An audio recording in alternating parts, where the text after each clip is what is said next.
Hello guys, আজকে আমরা কথা বলবো আইএলস এর রাইটিং সেকশন নিয়ে। So my name is Tauhid and welcome to IELTS classroom. আর দেরি না করে চলুন শুরু করি।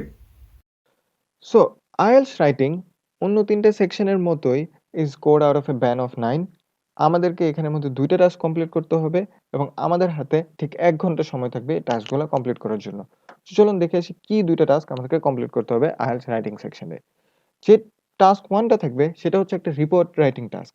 বেসিক্যালি আমাদেরকে 150 ওয়ার্ডের একটা রিপোর্ট লিখতে হবে এবং এটা রেকমেন্ড করা হয় যাতে আমরা 20 মিনিটের মধ্যে এই রিপোর্ট লেখাটা শেষ করি। কেননা টাস্ক 2 যেটা আছে which is an essay writing task, এখানে আমাদেরকে মিনিমাম 250 ওয়ার্ডের একটা এসে লিখতে হবে এবং এটা রেকমেন্ড করা হয় যাতে আমরা 40 মিনিটের মতো সময় হাতে রাখি টাস্ক 2 কমপ্লিট করার জন্য। টাস্ক 2 কমপ্লিট করার জন্য বেশি সময় হাতে রাখা রেকমেন্ড করা হয়। কেননা এখানের মধ্যে আমাদেরকে বেশি ওয়ার্ডস লিখতে হবে। তারপরেও আরেকটা মেজর রিজন আছে যেটা আমি আপনাদেরকে ভিডিওর শেষে জানাচ্ছি। যে কারণে টাস্ক 2 র জন্য আমাদেরকে বেশি সময় আসলে বরাদ্দ রাখা উচিত। কিন্তু coming back to task 1, let's focus যে আসলে কি ধরনের রিপোর্ট আসলে আমাদেরকে লিখতে হতে পারে। নাও টাস্ক 1 এর ব্যাপারে আইএলটিএস এর পেজে যা বলা আছে বেসিক্যালি যে আমাদেরকে কোয়েশ্চেনের মধ্যে কিছু গ্রাফিক্যাল ইনফরমেশন দেওয়া হবে। বেসিক্যালি বিভিন্ন ধরনের গ্রাফস প্রোভাইড করা হবে এবং ওই গ্রাফের থেকে ইনফরমেশন নিয়ে আমাদেরকে আসলে রিপোর্টটা লিখতে হবে। কারণ আইএলটিএস এর এখানে বলা আছে যে এখানে 5 থেকে 6 ধরনের গ্রাফের থেকে হয়তো একটা বা দুইটা যেকোনো একটা পার্টিকুলার কোয়েশ্চেনে আসতে পারে। সো কি ধরনের গ্রাফস আসলে আপনারা টাস্ক 1 এ পেতে পারেন? চলুন এগুলো একটু ডিসকাস করি। প্রথমত যেসব ধরনের গ্রাফ আমরা দেখতে পারি সেগুলো হচ্ছে সিঙ্গেল লাইন গ্রাফ অথবা ডাবল লাইন গ্রাফ। এইগুলা গ্রাফ দেখলেই বুঝতে পারতেছেন যে সিঙ্গেল লাইন গ্রাফে শুধু একটা লাইন আছে এবং ডাবল লাইন গ্রাফে দুই ধরনের লাইন আছে। এবং এই গ্রাফগুলোর মধ্যে আমরা আসলে কি ধরনের ইনফরমেশন দেখতে পারতেছি সেগুলো নিয়েই আপনাকে রিপোর্টটা লিখতে হবে। এখন রিপোর্টের একটা পার্টিকুলার ফরম্যাট আছে, কিছু পার্টিকুলার টার্মিনোলজি আপনাদের ইউজ করতে হবে। ফর এক্সাম্পল এখানের মধ্যে আমরা যা দেখতে পাচ্ছি ডাবল লাইন গ্রাফে যে এখানের মধ্যে আসলে the number of muffins sold per week is shown by the blue line, and the number of pastries sold in a week is shown by the orange line. So এইসব ধরনের information নিয়ে আমরা রিপোর্টটা লিখতে হবে।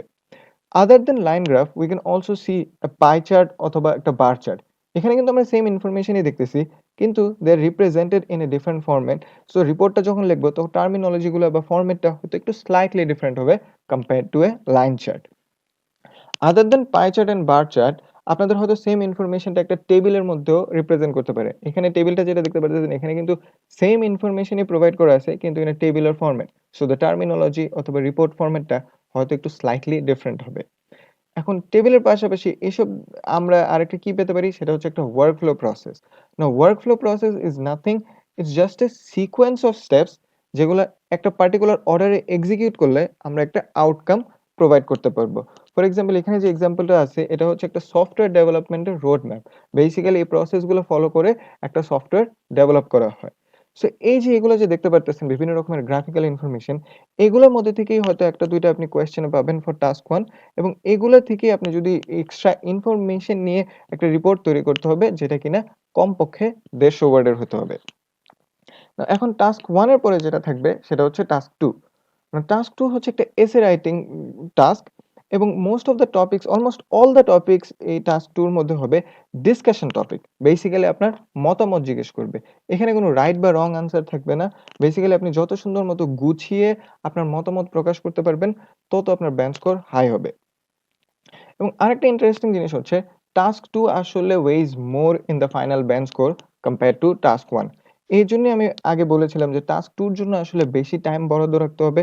কারণ এখানে আপনি যত গুছিয়ে, যত প্ল্যান করে, যত সুন্দর মতো আপনি টাস্ক 2 টা কমপ্লিট করতে পারবেন, আপনার ব্যান্ড স্কোর হাই হওয়ার সম্ভাবনা তত বেশি। নেক্সট এই যে চলেন কিছু স্যাম্পল এসে টপিক দেখি যেগুলো আমরা টাস্ক 2 তে পেতে পারি। ফর এক্সাম্পল এখানের মধ্যে আমি দুইটা এক্সাম্পল দিয়েছি যে in the past shopping was a routine domestic task, many people nowadays regard it as a hobby, to what extent do you think this is a positive trend.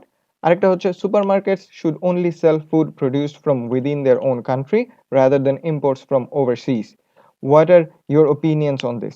So basically যেটা দেখতে পারতেছেন যে সবই হচ্ছে আপনার opinionated questions, আপনার খালি মতামত চাচ্ছে। এখানের মধ্যে কোনো রাইট আর রং আনসার নেই। সো আপনি যত সুন্দর মতো গুছিয়ে প্ল্যান করে এগুলো লিখতে পারবেন এবং গ্রামার এবং স্পেলিং ঠিক রেখে তত হাই আপনার ব্যান্ড স্কোর হবে।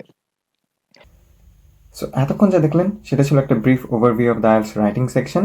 যে দুইটা জিনিস সবসময় মাথায় রাখতে হবে আইএলস রাইটিংয়ে সেটা হচ্ছে প্রপার টাইম ম্যানেজমেন্ট এবং প্রপার প্ল্যানিং। ফিউচার ভিডিওস আমি এগুলো নিয়ে আরও ডিটেল আলোচনা করব। So stay tuned and keep engaging.